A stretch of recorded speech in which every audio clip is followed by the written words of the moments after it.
Hello friends, today we are going to discuss about the problem solving in computer science. Okay, so this one is an important topic before starting the programming. First, we will learn how to solve the problems that arise. Okay, so first we will learn how to process the problem solving. What is the process of solving a problem? Okay, so with the help of this process, we will implement this process in our programming also. Okay, so in this chapter we will learn about the concept of algorithm. Means algorithm होता क्या है जिसके help से हम programme design करते हैं. Next, define a program. In this chapter, we will define the program also, then process of translating the real problem into the program. तो अगर हमारे पास कोई भी प्रॉब्लम हो किसी भी टॉपिक से रिलेटेड हो साइंस की मैथ्स की तो हम सभी प्रॉब्लम्स को कन्वर्ट कर सकते हैं अपनी प्रोग्राम्स में. ओके, अगर जैसे सिंपल इंटरेस्ट कैलकुलेट करते हैं तो सिंपल इंटरेस्ट के लिए हम एक प्रोग्राम बना सकते हैं, एक सॉफ्टवेयर डिज़ाइन कर सकते हैं. हम प्लस माइनस मल्टीप्लाई डिवाइड करने के लिए जैसे कैलकुलेटर होता है वो भी हम डिज़ाइन कर सकते हैं with the help of these programs. हम मैथ्स में कोई भी फॉर्मूलाज होते हैं जैसे surface area volume find out करना है, अगर कोई भी चीज़ है मैथ्स की या साइंस की प्रॉब्लम तो with the help of program we can find out it easily. Okay, और आजकल आप जितनी भी ऐप्स देखते हैं तो वो सब आपकी क्या करती है, कुछ प्रॉब्लम्स को सॉल्व करती है. और उन सब प्रॉब्लम्स को सॉल्व करने के लिए वो सारी ऐप्स को हम डिज़ाइन करने के लिए हम एक क्या लिखते हैं, प्रोग्राम लिखते हैं. And the collection of this program is called these apps or a software. Okay, apps short form है किसका, application software का. Now appreciate that the problem can be have more than one correct solution. तो आपने देखा होगा जब भी आप प्रॉब्लम सॉल्व करते हैं तो उसको सॉल्व करने के कई सारे तरीके होते हैं. मैथ्स में अगर कोई एक प्रॉब्लम आती है तो हर बच्चा उसको डिफरेंटली क्या करता है, डील करता है, उसको सॉल्व करता है. Okay, in the same way in programming language we can design the program in different ways. Okay, so कोई भी एल्गोरिथम हम यूज कर सकते हैं प्रोग्राम को डिजाइन करने के लिए. Next, communicating idea using codes and symbols. तो कुछ कोड्स और सिंबल्स होते हैं जिसकी हेल्प से हम अपने आइडियाज को कम्युनिकेट करते हैं. Now define the flowchart. What is flowchart? In this chapter we will learn. That is the important topic. Before writing the algorithm, we will design a flowchart for that. For problem solving technique, एक ये problem solving technique है flowcharts. और इसमें हम क्या use करते हैं, input output box use करते हैं, प्रोसेसिंग बॉक्स यूज़ करते हैं, start and stop box use करते हैं, कनेक्टर बॉक्स यूज़ करते हैं, डिसीजन बॉक्स. तो इससे हम क्या करते हैं, प्रॉब्लम को पिक्टोरियल फॉर्म में रिप्रेजेंट कर पाते हैं. ओके, तो हम इसमें एक फ्लो चार्ट भी डिज़ाइन करेंगे. ठीक है, appreciate the need of the program, need for a language in order to communicate. अब कंप्यूटर से कम्युनिकेट करना है तो उसके लिए हम एक लैंग्वेज की रिक्वायरमेंट है. हम जो बोलते हैं इंग्लिश में बोल रहे हैं, हिंदी में बोल रहे हैं, कोई भी हम लैंग्वेज यूज़ करते हैं but computer can not understand that language. So we need a language that computer can understand. Okay, next हम हाई लेवल लैंग्वेज के बारे में डिस्कस करेंगे use to communicate with the computer, जिससे कि हम कंप्यूटर से कम्युनिकेट कर पाते हैं. And understand the need of translator. Translator की क्या रिक्वायरमेंट है और कौन कौन से ट्रांसलेटर होते हैं, assembler, interpreter and compiler. Okay, so these are the three translator that are used to communicate with the computer. सो अब हम इंट्रोडक्शन स्टार्ट करते हैं प्रॉब्लम सॉल्विंग का एंड प्रोग्रामिंग का. तो प्रोग्रामिंग करने से पहले हम प्रॉब्लम को एनालाइज करते हैं. ओके, तो एनालाइज करते हैं, उसके बाद हम उसके लिए हम क्या डिज़ाइन करते हैं, एल्गोरिथम. तो एल्गोरिथम मेनली क्या होता है, step by step method for solving any problem. किसी भी प्रॉब्लम को अगर हमें सॉल्व करना है उसका स्टेप बाय स्टेप प्रोसेस क्या होता है, एल्गोरिथम. जैसे कि अगर हमने किसी को कोई टास्क दिया कि आप इस टास्क को कंप्लीट करिए, जैसे कि अगर हमने किसी को बोला कि आप एक पर्टिकुलर शॉप पे जाइए और वहाँ से कुछ चीज़ परचेज़ करिए. अब उस बच्चे को शॉप का एड्रेस नहीं पता है तो हम उसको क्या करेंगे, कुछ इंस्ट्रक्ट करेंगे कि first you have to go straight up to 100 meters and then you have to take the right turn and then again move to 200 steps, okay, 200 meters, and then take a right turn and then there is a shop, you can purchase that and then you can return. So the step by step process of solving any problem, किसी भी problem को solve करने का जो step by step process होता है उसी को हम एल्गोरिथम कहते हैं. अगर हमें सब्ट्रैक्ट करना है दो नंबर्स को तो पहले हमें दो नंबर पता होने चाहिए जैसे कि ए और बी. ओके, अब अगर हमें इन दोनों को सब्ट्रैक्ट करना है तो हम क्या करेंगे, C equal to A minus B. A में हम क्या करेंगे, ए से बी को माइनस कर देंगे. ओके, जो भी आंसर आएगा वो सी में स्टोर कर देंगे. तो ये भी एक स्टेप बाय स्टेप प्रोसेस है for subtracting two numbers. Next, अब इन सबको जब हम लिखते हैं तो उसके लिए हमें एरोज भी यूज़ करना होता है। जैसे कि अब यहाँ पे एक टास्क है कि आपको ना ये जो ब्लैक इसमें स्क्वायर में जो भी छोटे छोटे स्क्वायर्स हैं उनमें ये जो ब्लैकेट पार्ट है इसकी तरफ मूव करना है। तो जैसे कि मूव वन स्क्वायर राइट, तो वन स्क्वायर राइट मूव करिए and then fill in the square. तो उस स्क्वायर को कलरफुल कर दीजिए, then move one square right, फिर वन स्क्वायर राइट में मूव करिए और फिर उसको स्क्वायर कर दीजिए। फिर मूव वन स्क्वायर राइट, फिर एक स्क्वायर राइट करिए, फिर डाउन आ जाइए, फिर इसको कलर कर दीजिए, फिर दो स्टेप इधर मूव करिए, फिर इसको करिए। तो इस तरीके से हम इसको क्या कर रहे हैं, टास्क को कंप्लीट कर रहे हैं। तो ये क्या है, इंस्ट्रक्शंस हैं। ओके, ये इंस्ट्रक्शंस हैं और अब इंस्ट्रक्शंस को हम क्या कर सकते हैं, फ्लो चार्ट की हेल्प से रिप्रेजेंट कर सकते हैं, एरो की हेल्प से। जैसे कि आपने रोड्स पे भी देखे होंगे एरो जो आपको रिप्रेजेंट करते हैं कि कैसे आपको मूव करना है। Okay, now, what is program? An algorithm that has been coded into something that run by a machine.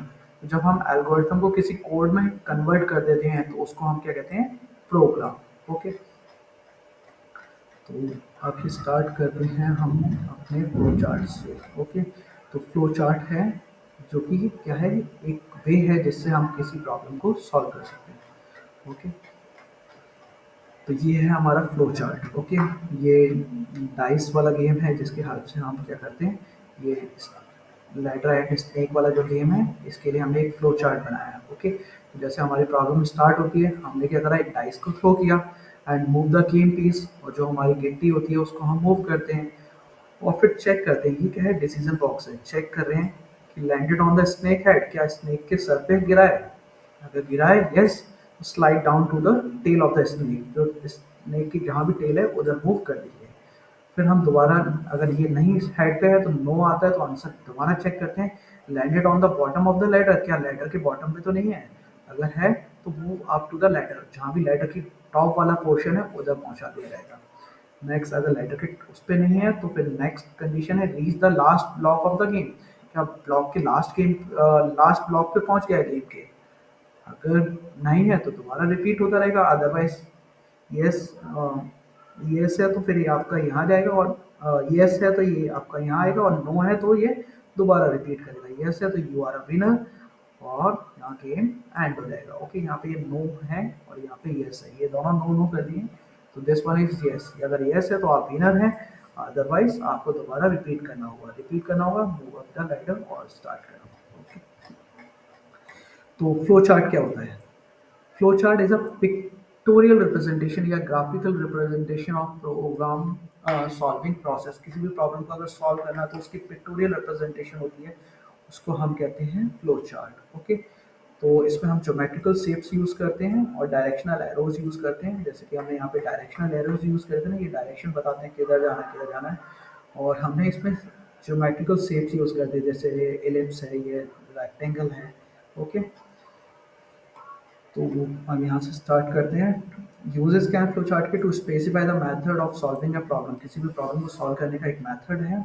Communicate ideas और सॉल्यूशन, ये आइडियाज और सॉल्यूशन को कम्युनिकेट करता है। And to plan a specific sequence of computer program, computer program में कौन कौन C sequence हमें फॉलो करनी है वो सारी चीज़ें हम फ्लो चार्ट से आइडेंटिफाई करते हैं। तो इसमें फर्स्ट शेप है एलिप्स, कभी भी फ्लो चार्ट को स्टार्ट करना है या एंड करना है तो हमें यूज़ करना है ellipse. Next is parallelogram. Parallelogram क्या करता है, it is use for input and output. अगर हमें यूजर से इनपुट लेना है या यूजर को आउटपुट देना है तो we have to use the shape parallelogram. Okay, and ellipse for starting and ending. Rectangle, अगर हम देखिए जब भी कंप्यूटर में तीन चीज़ होती है, इनपुट प्रोसेस एंड आउटपुट। जब हम प्रोसेस करते हैं किसी भी प्रॉब्लम को सॉल्व कर रहे होते हैं तो उसमें हम यूज़ करते हैं रेक्टेंगुलर से। डायमंड शेप यूज़ करते हैं फॉर डिसीजन मेकिंग, और जैसे अभी हमने यूज़ किया था। रोज हमें बताता है कि किस डायरेक्शन में मूव करना है। ओके, कनेक्टर्स मीन्स दो शेप्स को कनेक्ट करता है। जैसे कि यहाँ पे आप प्रोग्राम है, फ्लो चार्ट है, दो नंबर्स को ऐड करना, तो हमने पहले करा इनपुट लेना है तो इसके लिए हम यूज़ करेंगे पैरेललोग्राम से। पहले हमने प्रोग्राम स्टार्ट किया, रीड ए, वैल्यू ए ली, वैल्यू बी ली। ओके, ए वैल्यू ले ली और बी वैल्यू ले ली। अब हमने क्या प्रोसेस करना है, अब हम इन दोनों को प्लस कर रहे हैं तो हमने यूज़ किया रेक्टेंगुलर से। तो sum equal to A plus B and then print sum, जो भी सम में वैल्यू स्टोर होगी उसको वो प्रिंट कर देगा, तो यानी कि आउटपुट है तो आउटपुट के लिए पैरेललोग्राम से। ओके, तो इनपुट और आउटपुट के लिए तो पैरेललोग्राम शेप और प्रोसेस के लिए रेक्टेंगल शेप, और फिर प्रॉब्लम हमारी एंड हो गई। तो इस तरीके से हमारा फ्लो चार्ट डिजाइन हो गया। ओके, ऐसे ही आप किसी भी प्रॉब्लम का सॉल्यूशन डिजाइन कर सकते हैं।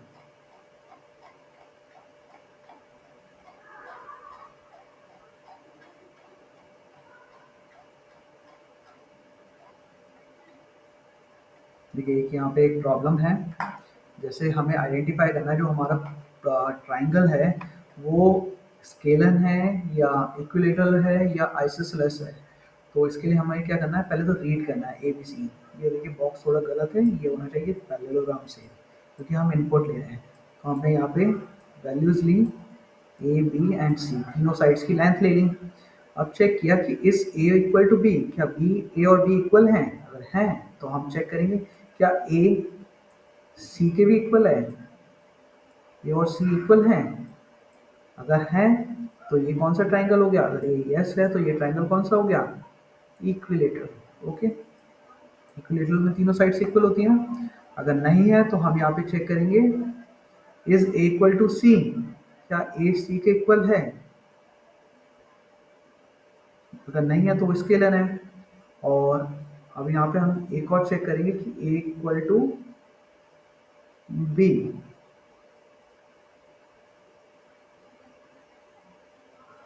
Okay, A equal to C, अगर यस है यहाँ पे हमारा इक्विलेटरल आ गया, यहाँ पे आ जाएगा हमारा आइसोसेलेस ट्राइंगल।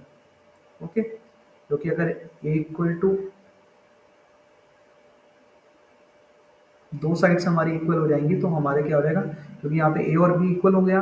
अब ए से इक्वल नहीं हुआ तो यानी कि ये हमारा क्या है, आइसोसेलेस ट्राइंगल है। अगर यहाँ पे ये भी नो है ये भी नो है तो ये हमारा हो गया स्केलर ट्राइंगल। ओके, तो इस तरीके से equilateral, isosceles and scalar triangle हम आइडेंटिफाई कर सकते हैं।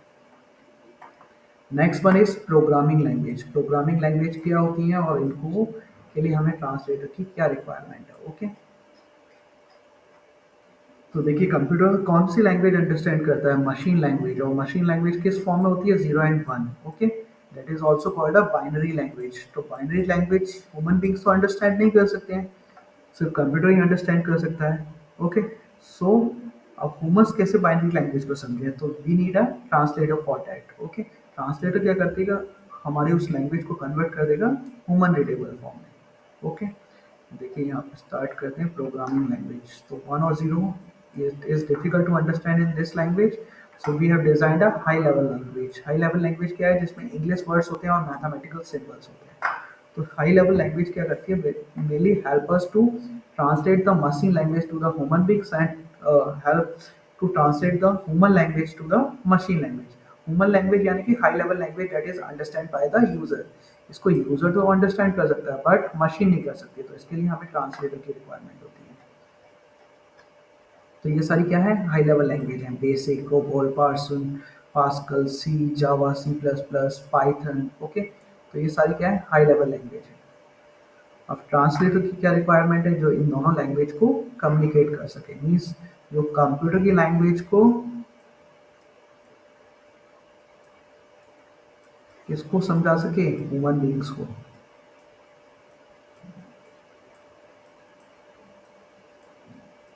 और ह्यूमन की लैंग्वेज को कंप्यूटर को समझा सके, तो इसके लिए हमें नीड है ट्रांसलेटर की। ओके,